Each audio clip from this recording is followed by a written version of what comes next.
안녕하세요. 대단히 반갑습니다. 수필 읽어주는 남자 자한형 이종수입니다. 이번 시간은 363번째 시간으로 날개2라는 소설을 읽어드리도록 하겠습니다. 그러나 왜 그들 내게건 돈을 놓고 가나? 왜 내 아내는 그 돈을 받아야 되나? 하는 예어관념 내게는 도무지 알 수 없는 것이었다. 그것은 그저 예의에 지나지 않는 것일까? 그렇지 않으면 혹 무슨 대가일까 보수일까? 내 아내가 그들의 눈에는 동정을 받아야 할 만한 가엾은 인물로 보였던가? 이런 것들을 생각하노라면 을에 내 머리는 그냥 혼란하여 버리고 하였다. 잠들기 전에 획득했다는 결론은 오직 불쾌하다는 것뿐이었으면서도 나는 그런 것을 아내에게 물어보거나 한 일이 참 한 번도 없다. 그것은 대체 귀찮기도 하려니와 한잠 자고 일어나는 나는 사뭇 딴 사람처럼 이것도 저것도 다 깨끗이 잊어버리고 그만두는 까닭이다. 내각들이 돌아가고 혹 외출해서 돌아오고 하면 아내는 간편한 것으로 옷을 바꾸어 입고 내 방으로 나를 찾아온다. 그리고 이불을 들치고 내 귀에는 영 생동생동한 몇 마디 말로 나를 위로하려 든다. 나는 조소도 고소도 홍소도 아닌 웃음을 얼굴에 띠고 아내의 아름다운 얼굴을 쳐다본다. 아내는 방글에 웃는다. 그러나 그 얼굴에 떠도는 일말의 예술을 나는 놓치지 않는다. 아내는 능히 내가 배고파하는 것을 눈치챌 것이다. 그러나 아랫방에서 먹고 남은 음식을 나에게 줄여들지는 않는다. 그것은 어디까지든지 나를 존경하는 마음일 것임에 틀림없다. 나는 배가 고프면서도 저기 마음이 든든해지는 것을 좋아했다. 아내가 무엇이라고 짓거리고 갔는지 기에 남아있을 리가 없다.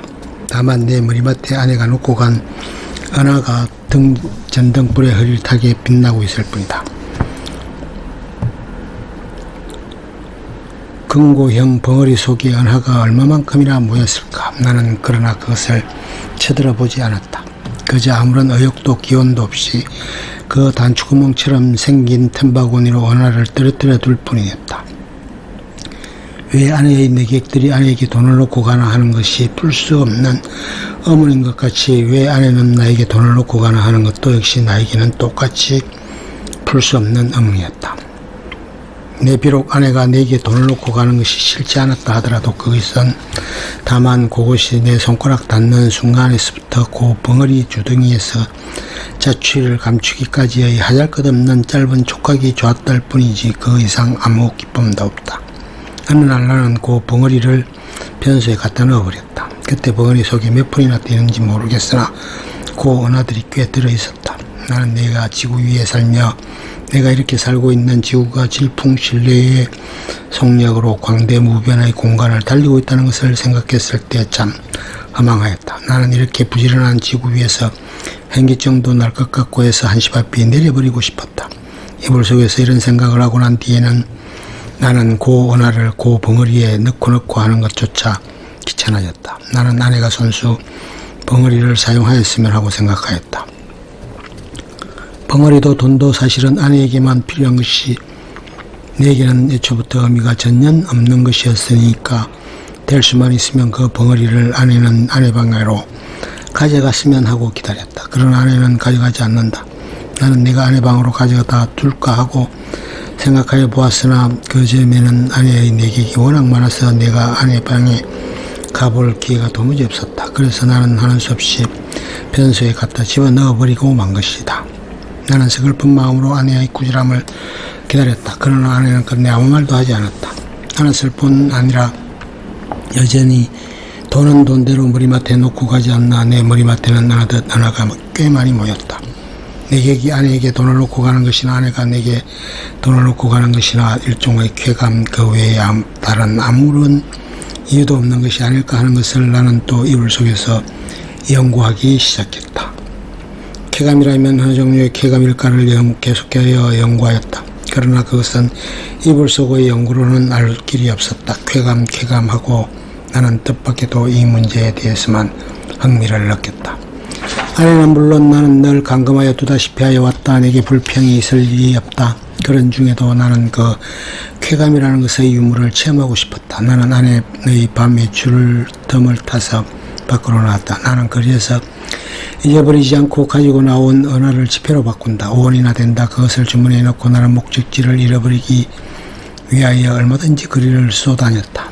오랜만에 보는 거리는 거의 경의에 가까울 만큼 내 신경을 흥분시키지 않고는 마지 않았다. 나는 금세 피곤해 버렸다. 그러나 나는 참았다. 그리고 밤이 익숙하도록 까닭을 잃어버린 채 이 거리 저 거리로 지향 없이 헤매었다. 돈은 물론 한 푼도 쓰지 않았다. 돈은 쓸 아무 엄두도 나지 않았다. 나는 벌써 돈을 쓰는 기능을 완전히 상실한 것 같았다. 나는 과연 피로를 이 이상 견디기가 어려웠다. 나는 가까스로 내 집을 찾았다. 나는 내 방을 가려면 아내 방을 통과하지 않으면 안 될 것을 알아가고 아내에게 내 계획인 남날을 걱정하면서 미닫이 앞에서 좀 거북살스럽게 기침을 한번 했더니 이것은 참 또 너무나 암상스럽게 미닫이가 열리면서 아내의 얼굴과 그 등 뒤에 낯설은 남자의 얼굴이 쪽을 내다보는 것이었다. 나는 벼랑간 내어 쏟아지는 불빛이 눈이 부셔서 좀 머뭇머뭇했다. 나는 아내의 눈초리를 못 본 것은 아니다. 그러나 나는 모른 채 하는 수밖에 없었다. 왜? 나는 어쨌든 아내의 방을 통과하지 아니하면 안 되니까. 나는 이불을 뒤집어 썼다. 무엇보다도 다리가 아파서 견딜 수가 없었다. 이불 속에서 가슴이 울렁거리면서도 암만 해도 까무러칠 것만 같았다. 그럴 때는 몰랐더니 숨이 차다. 등에 식은땀이 쭉 내배인다. 나는 외출한 것을 후회하였다. 이런 피로를 잊고 어서 잠이 들었으면 좋았다. 한잠 잘 자고 싶었다. 얼마 동안이나 비스듬히 엎드려 있었더니 차츰차츰 뚝딱거리는 가슴 동기가 가라앉는다. 그만해도 우선 살 것 같았다. 나는 몸을 들쳐 반드시 천장을 향해 눕고 쭉 다리를 뻗었다. 그러나 나는 또다시 가슴의 동기를 피할 수 없게 되었다. 아랫방에서 아내와 그 남자의 내기에도 들리지 않을 만큼 낮은 목소리로 소곤거리는 기척이 장지틈으로 전하여 왔던 것이다.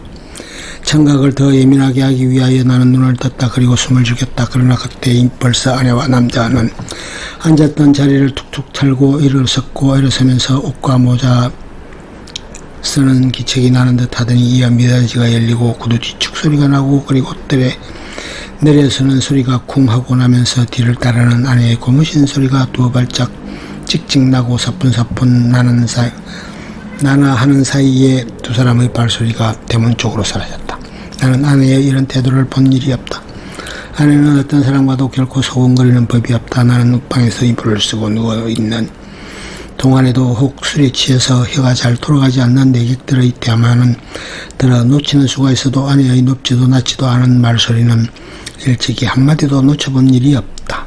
들어 내기에 거슬리는 소리가 있어도 나는 그것이 태연한 목소리로 내기에 들렸다는 이유로 충분히 안심이 되었다. 그렇던 아내의 이런 태도도 는 필시 그 속에 여간하지 않은 사정이 있는 듯이 생각이 되고 내 마음은 좀 서운했으나 그보다도 나는 좀 너무 피로해서 오늘만은 이불 속에서 아무것도 연구하지 않기로 굳게 결심하고 잠을 기다렸다. 낮잠은 좀처럼 오지 않았다. 대문간에 나간 아내도 좀처럼 들어오지 않았다.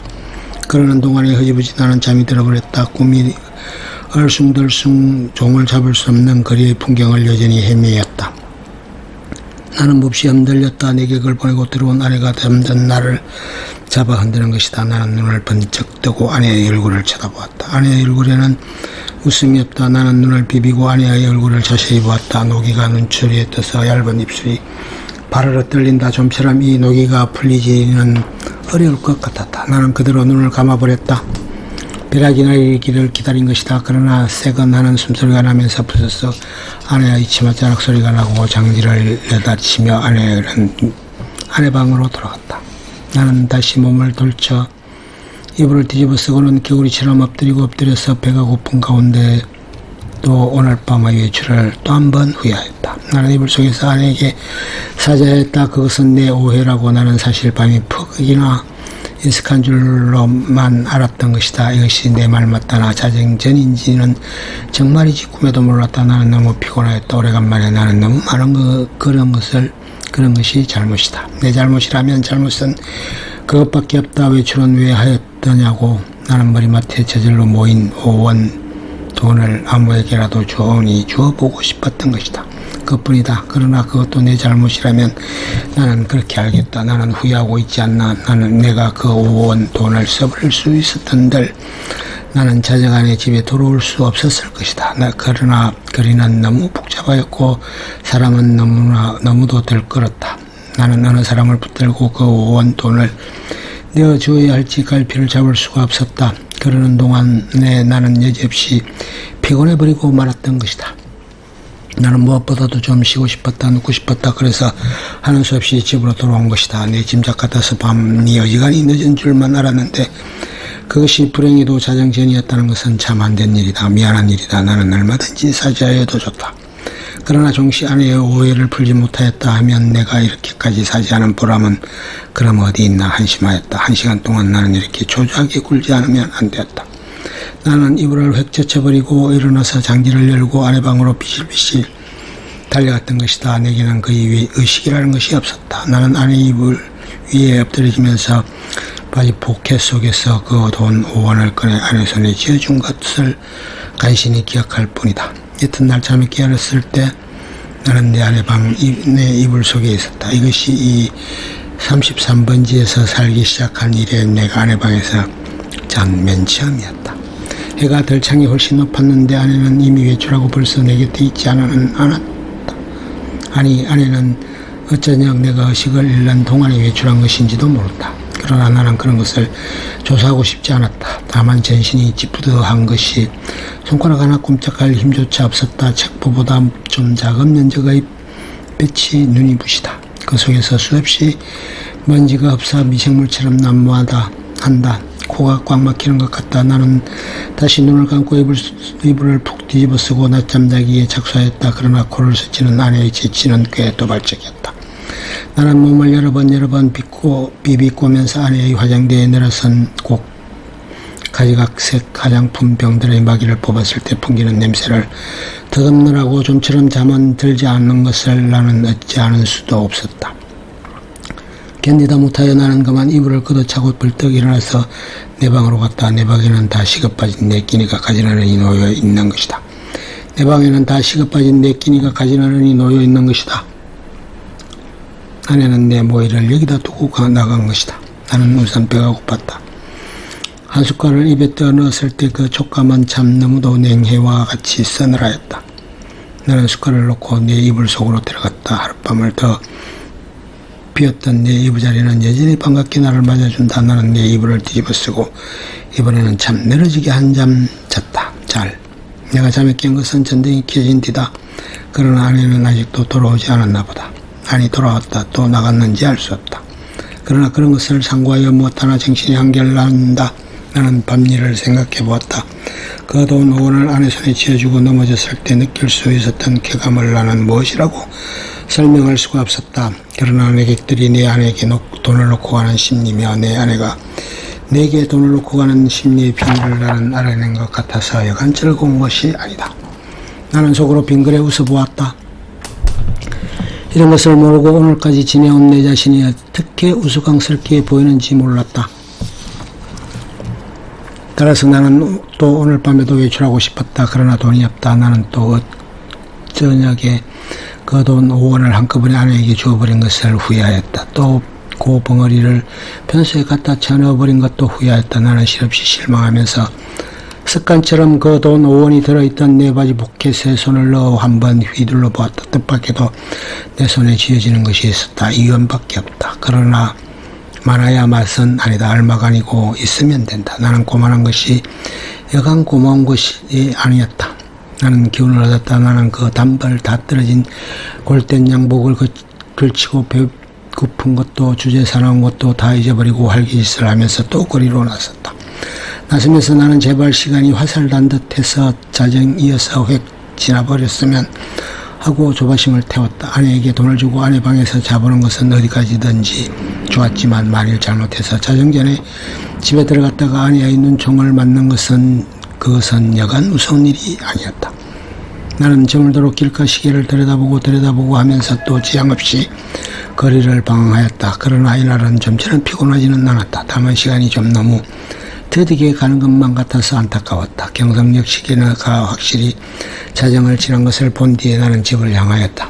그날은 그 일각 대문에서 아내와 아내의 남자가 이야기하고 섰는 것을 만났다. 나는 모른 체하고 두 사람 곁을 지나서 내 방으로 들어갔다. 뒤에 아내도 들어갔다.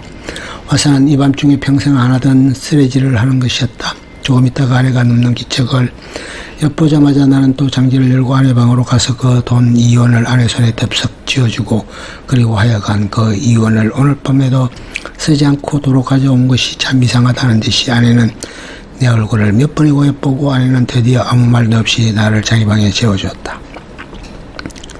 나는 이 기쁨을 세상 무엇과도 바꾸고 싶지 않았다. 나는 편히 잘 잤다. 이튿날도 내가 잠이 깼을 때 아내는 아내는 보이지 않았다. 나는 또 내 방으로 가서 피곤한 몸이 낮잠을 잤다. 나는 아내에게 흔들려 깨었을 때 역시 불이 들어온 뒤였다. 아내는 자기 방으로 나를 오라는 것이다.